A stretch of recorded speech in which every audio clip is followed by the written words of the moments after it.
You won't believe this. A recent survey found that over 60% of high school seniors feel unprepared to manage their money when they graduate. 60%. That's a staggering number. But here's the really shocking part. Many of them reported that they never had a meaningful conversation about budgeting or saving at home. Or think back for a second. Do you remember your very first lesson about money? Was it a confusing, stressful talk or a clear aha moment? For most of us, it was the former, and that's a cycle we have to break. No matter what your experience was, it's clear we have to do better for the next generation. That's why today we're dedicating few minutes to breaking down the incredible importance of discussing money with your kids. Teaching them fundamental financial concepts early on isn't just about saving for a toy, it's about setting them up for a lifetime of confidence, independence, and financial success. This isn't just about wealth, it's about well being. Over the next few minutes, we're going to tackle the biggest obstacles, provide actionable, age specific strategies, and share powerful stories that will show you exactly how to turn money talk from a stressful chore into an empowering, ongoing conversation. So, why don't more parents do it? Well, let's be honest, it's tough. The challenges are real, and they usually fall into three major buckets. One, the emotional block, fear and anxiety. For many adults, money is a source of stress, anxiety, or even shame. We feel like we need to be a perfect financial role model before we can teach our kids. But here's the secret. You don't have to be perfect, you just have to be honest and open. We worry about saying the wrong thing, or worse, making our kids worry about our financial situation. The problem with silence is that kids create their own narrative. If you don't talk to them about how money works, they fill that void with assumptions based on TV, social media, or what their friends say, which is often inaccurate or even harmful. Two, the knowledge gap, lack of resources. Most of us weren't taught personal finance in school. So when a 10-year-old asks what a credit score is or how taxes work, we freeze. It feels like we need a secret instruction manual written by a CPA. We assume the concepts are too complex for them. Three, the practical challenge, time and engagement. We're busy. It's much faster to just pay for something than to turn the transaction into a full-blown lesson. Plus, how do you make a conversation about compound interest engaging for a 6-year-old? This is where our focus shifts. We need to stop thinking of this as a separate task and start viewing it as a natural part of daily life. The good news is we have practical, engaging ways to break down these barriers. Here's a 3-stage roadmap for teaching financial concepts, starting with the very young. Stage 1, the basics, ages 3 to 7. Understanding what money is. The core concept here is scarcity and choice.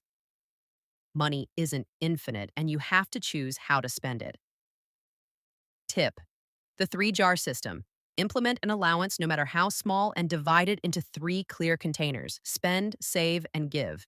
This clearly visualizes the concept of budgeting and introduces charitable giving early. If they want a toy, it comes from the spend jar. Real life tool. Use coins and bills. Let them physically handle the money. A credit card is abstract. A handful of quarters is concrete. Let them pay the cashier for small items. Stage 2. The core concepts, ages 8 to 12. Delayed gratification and budgeting. The core concept is time and value. This is where they learn to save and wait for what they want. Tip, the saver's goal. When they want a big ticket item, a new game, scooter, etc., help them create a savings chart. Calculate how many weeks and how many chores it will take.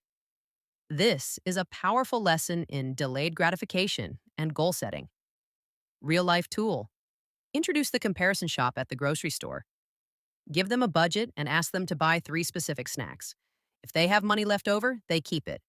This teaches price comparison and value in real time.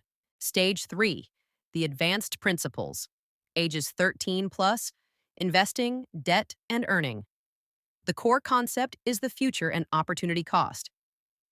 Tip, the matching game, introducing investing.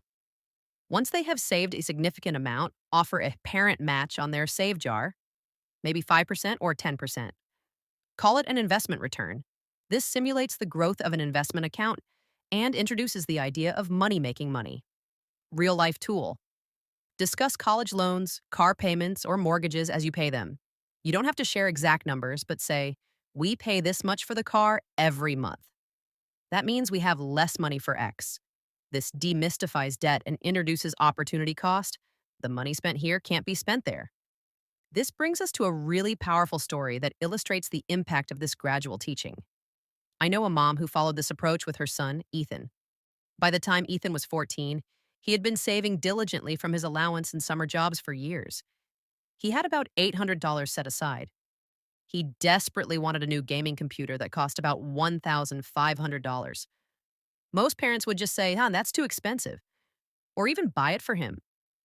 But his mom challenged him. You have $800. If you want the rest, you need a plan. Ethan spent 2 weeks researching and found a slightly older model on sale for $1,200. He realized he could sell his old components for $200. He brought the entire proposal to his mom, a 4-page typed document, complete with prices, eBay listings, and a breakdown of costs. The transformative moment wasn't just him getting the computer, it was the moment he realized that money management is a form of power and independence. He didn't just ask for a handout, he solved a $1,500 problem using budgeting, resourcefulness, and negotiation. He owned the entire process. That's the goal, to raise problem solvers, not just spenders. Let's quickly recap the main points. This is about building a foundation of confidence, not just knowledge. 1. Be open. You don't have to be perfect, just be willing to talk. 2. Start early. Use the 3 jars, spend, save, give with your youngest kids. 3. Make it real. Use real-life scenarios like grocery shopping and savings goals to teach concepts. 4. Teach resourcefulness. Empower your kids to find solutions, not just ask for cash. Starting the conversation early is the single most important thing you can do to set your child up for a life of financial health. I want to hear from you. What was the single best financial lesson you learned from your parents? Or what's the one you wish they had taught you? Drop a comment below and share your own experiences. Let's build a library of wisdom for other parents. And if you want more age-specific guides on things like chore charts or allowance apps, be sure to hit that subscribe button and check out my other videos on the channel. Thanks for watching, and let's go raise some money-smart kids.